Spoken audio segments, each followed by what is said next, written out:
kasih Anda masih bersama kami di Breaking News NTV, pelantikan serentak kepala daerah. Dan pemirsa, kita akan melanjutkan Breaking News dengan berbincang bersama narasumber yang telah hadir bersama kita di studio. Saya sudah bersama pakar kebijakan publik dari Universitas Pembangunan Nasional UPN Veteran Jakarta, Ahmad Nur Hidayat. Saya lihat jam dulu, selamat siang. Sedikit lagi siang. Karena agendanya sesuai sekali nih, dari jam 10 sudah mulai sumpah jabatan dan sekarang sedang ramah tamah begitu. Ya, Mas Arief, apa kabar? Alhamdulillah baik. Kabar baik ya, apalagi sudah melihat 961 nih kepala daerah kita, banyak sekali ya. Banyak sekali. Nah, kalau yang pertama mungkin ingin kita komentari, ini hari yang bersejarah juga begitu untuk Indonesia. Pelantikan serentak, ada 961 kepala daerah. Anda mencermatinya seperti apa? Ini justru menghemat atau ada hal lain begitu yang perlu dicermati? Ini betul ya, momentum bersejarah. Dan kita sebagai rakyat tuh melihat betapa besarnya Indonesia. Dan ini bagus ya, menimbulkan satu kesadaran bahwa kita ini adalah bangsa yang besar. Tadi Pak Prabowo menyampaikan kita ini 4 besar secara populasi. Ya. Dari Sabang sampai Merauke, dan kelihatan dari pimpinan daerahnya yang datang 961, bayangkan itu plus lagi ya, plus keluarga yang mendampinginya. Dan di situ menunjukkan bahwa sebagai negara yang besar harusnya kita punya capaian yang besar. Untuk bisa melakukan satu capaian yang besar, maka kita perlu yang namanya koordinasi dan orkestrasi. Dan saya kira apa yang kita saksikan hari ini, pelantikan serentak, ini menunjukkan kepada publik Pak Prabowo ingin adanya orkestrasi dan integrasi dari semua pimpinan, mulai dari level wali kota, bupati, gubernur, untuk tadi kata kuncinya mengabdi pada rakyat, berbuat yang terbaik untuk rakyat. Nah, saya kira ini satu pesan optimisme ya yang disampaikan oleh Pak Prabowo. Di samping kita juga berpikir ini anggarannya besar sekali ya. Iya begitu. Atau justru malah menghemat karena serentak. Karena ini kan sempat mundur begitu ya. Dari sebelumnya kalau tidak salah tanggal 10 Februari ya sedianya akan dilakukan. Ya, menghemat besar ataupun tidak itu kan tergantung kepada tujuan. Purpose-nya apa. Dan saya kira karena ini ada tujuan besar yang ingin dicapai, ya meskipun kita harus hitung kan masing-masing daerah tempatnya jauh-jauh. Mereka naik pesawat ke Jakarta bersama keluarganya, belum penginapannya dan sebagainya, transportasi sebagainya. Tapi saya kira ini sebanding dengan apa yang ingin dicapai, yaitu ingin menunjukkan kepada publik nasional ataupun global bahwa Indonesia ini bangsa yang besar. Mudah-mudahan momentum pertama ini dijadikan untuk berkoordinasi dan berintegrasi, orkestrasi untuk kemajuan rakyat Indonesia. Oke, sebuah gebrakan juga biar semangatnya dipecut dari hari ini sampai ke 7 hari ke depan, nanti ada retreat juga ya.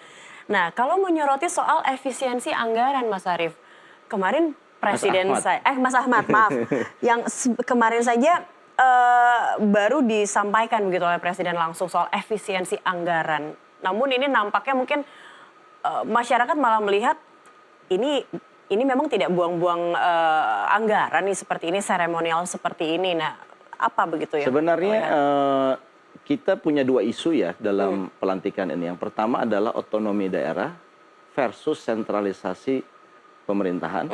Yang kedua adalah efisiensi versus layanan publik. Nah, saya kira ini 2 ini yang kita perlu cermati, kritisi, yang konstruktif. Bahwa yang pertama kita ingin katakan dulu mengenai otonomi daerah versus sentralisasi. Ini kan begini, kita punya struktur pemerintahan yang ada layernya, di mana wali kota itu melapornya kepada di atasnya, yaitu adalah gubernur. Wali kota, bupati ke gubernur, gubernur ke presiden, Mendagri yang diwakilkan. Nah, kalau sekarang ini kan 85 wali kota dan 85 wakil wali kota, itu seolah-olah dia merasa besar. Kenapa? Dia dilantik oleh presiden langsung. Iya, betul. Nah, apakah ini tetap akan menjaga otonomi daerah? Apakah kemudian kita akan menyaksikan dalam 5 tahun ke depan pemerintahan daerah ini akan sentralisasi? Nah, tentunya ini satu pertanyaan besar ya buat kita sebagai akademisi.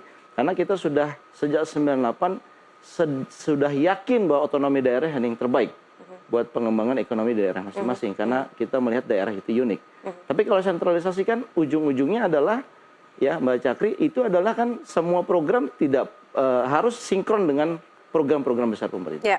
Nah, yang kedua efisiensi, saya juga ingin sampaikan bahwa selain kita sedang menghemat tanda kutip ya, total kan katanya ada 1.300 kali 2, 750 triliun yang akan dihemat dalam 3 gelombang. Gelombang pertama ini ada 306 triliun. Tapi kita lihat memang penyelenggaraan sekarang ini terkesan memang banyak sekali anggaran dikeluarkan. Iya. Ya kan? Tadi saya katakan dari biaya pesawat dan sebagainya. Betul. Padahal kalau seandainya misalkan kita buat acara yang lebih sederhana di masing-masing provinsi, misalkan itu jauh bisa lebih menghemat setidaknya transportasi. Iya. Tetapi saya melihat bukan itu yang efisiensi yang sebenarnya kita khawatirkan, tetapi efisiensi yang besar. Jangka panjangnya setelah ini dilantik dan menjalankan tugas mereka masing-masing. Ada 50,6 triliun yang dipotong anggaran transfer daerah, dan itu kebanyakan arah DAK, dana alokasi khusus. Nah, DAK ini kebanyakan digunakan untuk infrastruktur. Nah, kalau infrastrukturnya kemudian dipotong ini, nah malah saya khawatir jangan-jangan di daerah ini nggak berkembang nanti karena anggaran-anggaran publiknya dipangkas. Begitu. Betul. Oke, dan baik. kalau itu yang terjadi, saya kira pelantikan ini jadi agak kurang maknanya. Iya. Loh, dilantik katanya untuk mengabdi rakyat, tetapi dana yang diberikan untuk rakyatnya untuk mengabdi, untuk mensejahterakan rakyat, dananya nggak ada gitu ya. Nah, saya kira itu kita akan nanti lihat ya bagaimana strategi pemerintah pusat dan pemerintah daerah dalam menyikapi ini.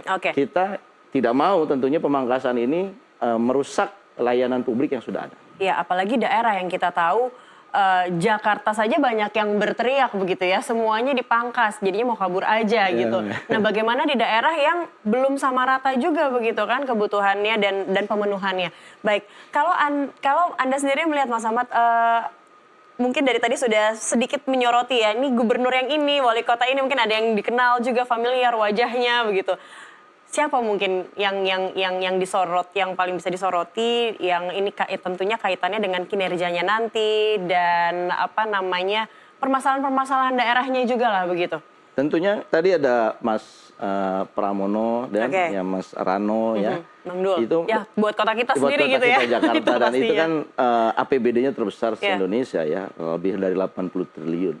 Dan isunya kan masih isu klasik, macet, banjir ya, dan polusi udara. Nah, akan mampukah gubernur yang terpilih ini menyelesaikan masalah-masalah itu di era tantangan efisiensi tadi? Nah, saya sih optimis akan mampu, manakala menggunakan otak yang menelurkan kebijakan yang out of the box. Out of the box itu seperti apa? Apa karena ini Jakarta begitu jadinya harus out of the box? Tapi biasanya out of the box biayanya lebih besar. Itu dia tantangannya. Out of the box itu dalam arti dia kreatif. Misalkan anggarannya dipotong oleh pemerintah pusat, misalkan DAK-nya. Nah, bagaimana pemerintah daerah khususnya DKI misalkan meningkatkan PAD-nya tanpa kemudian tergantung pada pemerintah pusat. Tetapi tidak boleh memberatkan ekonomi masyarakat Jakarta. Betul. Nah, tentunya ini kan satu hal yang nggak bisa sederhana, nggak bisa dikenakan misalkan menaikkan biaya parkir. Orang sudah mengeluh misalkan dengan kondisi parkir. Tetapi bisa dilakukan dengan cara lain, misalkan ada orang-orang kaya yang menginap di hotel-hotel mewah bintang 4 misalkan. Nah, mungkin retribusi buat bintang 4-nya bisa dinaikkan. Ini kan tidak memberatkan masyarakat bawah ya, mungkin masyarakat tertentu yang mereka sudah sebetulnya dikurangi dikit nggak apa-apa. Nah, cara-cara yang smart itu yang perlu dilakukan oleh pemerintah daerah untuk meningkatkan PAD-nya di tengah efisiensi ini, sehingga tidak mengurangi layanan publik. Yang kedua, saya kira mengenai transportasi juga harus melakukan tindakan yang smart ya. Kita tahu bahwa Jakarta ini macet karena kebanyakan kendaraan pribadi. Bisa nggak Mas Rano, Mas Pramono dan Mas Rano membuat transportasi publik itu menjadi pilihan setiap orang di Jakarta gitu. Tentunya kalau transportasi publiknya nyaman ya, terjangkau, orang malas pakai kendaraan pribadi, dan mudah-mudahan lebih lancar. Oke, baik. Nah, ini kembali mungkin kita sudah disiapkan juga oleh tim kita. Kita lihat kembali simak pidato yang disampaikan oleh Presiden Prabowo tadi saat setelah pelantikan. Akan jumpa dalam retreat yang akan diselenggarakan oleh Menteri Dalam Negeri di Magelang. Saya akan jumpa saudara di situ. dan mudah-mudahan saudara akan kuat di Gembleng. Yang ragu-ragu boleh mundur. Saudara-saudara, saya kira demikian ingin saya sampaikan. Marilah kita mengabdi kepada rakyat kita. Berbuat yang terbaik untuk rakyat kita. Wassalamualaikum warahmatullahi wabarakatuh. Salam sejahtera bagi kita sekalian. Shalom, salve, Om, Santi, Santi, Santi, Om, Namo Buddhaya, salam kebajikan. Terima kasih. Merdeka! Merdeka! Merdeka! Terima kasih. Selesai. Mas Ahmad nggak kuat mundur gitu ya, nggak kuat mundur. Nah tapi ini jadi bisa kita soroti, bisa kita cermati juga nih. Nggak kuatnya kenapa memang? Bukannya itu sebuah saat dari bertarung saat pilkada sampai akhirnya sekarang itu kan harusnya sudah komitmen kan ya, apapun yang terjadi gitu. Tapi apa nih kira-kira yang bisa membuat para kepala daerah ini bisa nggak kuat angkat tangan gitu? Ya, kita bisa tanya Pak Prabowo kenapa Pak Prabowo berpikirnya ketika retreat dikaitkan dengan kuat atau tidak kuat. Tapi saya kira sinyalnya adalah ini kan di Akademi Militer Magelang, di Bukit Tidar, seperti halnya Menteri kemarin. Ya, dan kita tahu yang kemarin itu kan ada militerisasi ya, pakai seragam setidaknya begitu ya. Dan bisa jadi itu dianalogkan ini adalah ada kegiatan-kegiatan yang sifatnya adalah fisik gitu. Fisik, militer lah. Nampaknya gitu. itu pasti ya karena olahraga dan sebagainya. Iya, saya kira itu kan wajar ya, olahraga pagi ya, mungkin bangun pagi. Nah, mungkin itu kemudian muncul kuat atau tidak kuat ini ya. Karena kan kita tahu bahwa kepala daerah ini kan usianya beragam. Ada yang muda, kemudian juga ada yang sepuh kita lihat tadi, ada yang sudah memutih rambutnya gitu. Dan tentunya kan nggak bisa disamakan secara fisik mereka itu. Nah, mungkin itu pertanyaan. Tapi saya ingin soroti begini. Mungkin ada makna implisitnya begitu. Nah, pertama saya kira, kok ini dipilih oleh Pak Prabowo sebagai program pertama untuk mereka? Ya, kelihatannya Pak Prabowo ingin memberikan kesepahaman tentang program-program nasional yang itu harus didukung oleh pemerintah daerah. Berarti yang saya katakan tadi, kelihatannya Pak Prabowo ingin sentralisasi dibandingkan dengan otonomi daerah gitu. Nah, ini yang tanda kutip ya, apakah ini akan memaksakan kehendak daerah supaya mengikuti pusat yang mungkin saja aspirasi pusat sama aspirasi daerah berbeda. Nah, bagaimana konflik manajemennya? Satu. Yang kedua, mengenai retreat yang berhari-hari.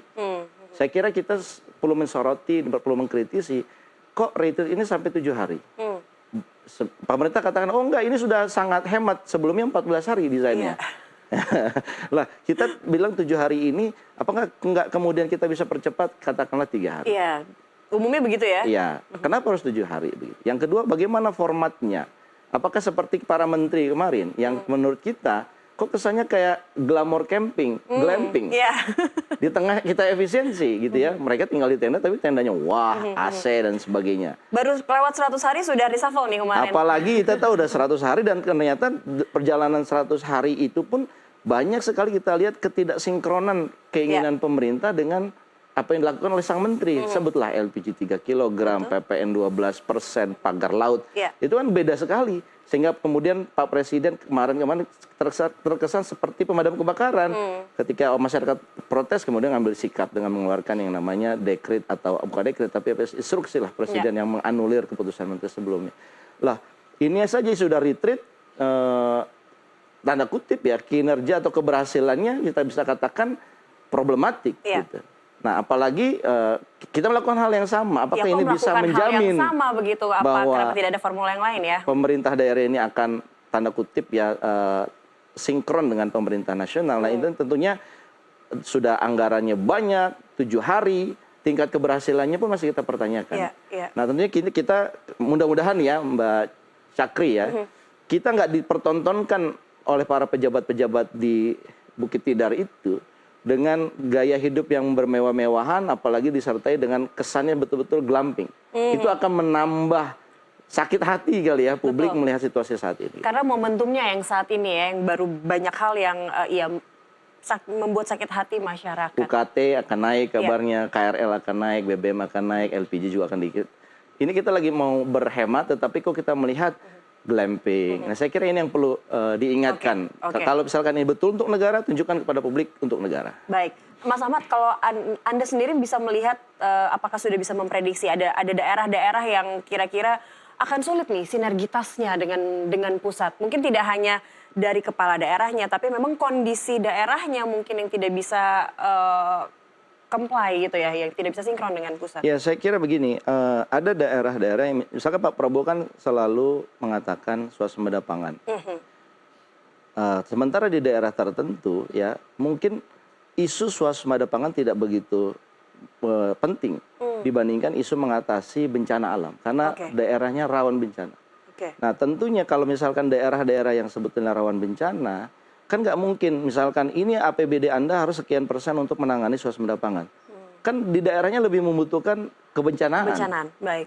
Nah, ini bagaimana nanti sinkronisasinya? Apakah kemudian pemerintah daerahnya akan dihukum karena misalkan dia tidak patuh dengan ketentuan yang ada?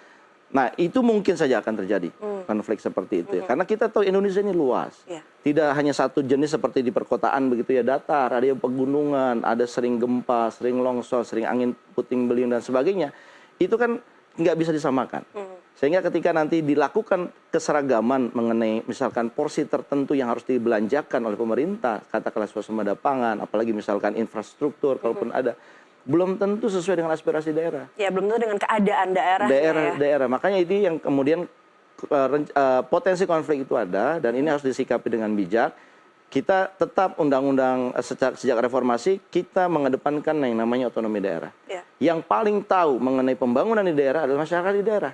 Biarkan secara demokratis ya mereka memutuskan, ya kan ada DPRD juga. Apa gunanya DPRD kalau begitu?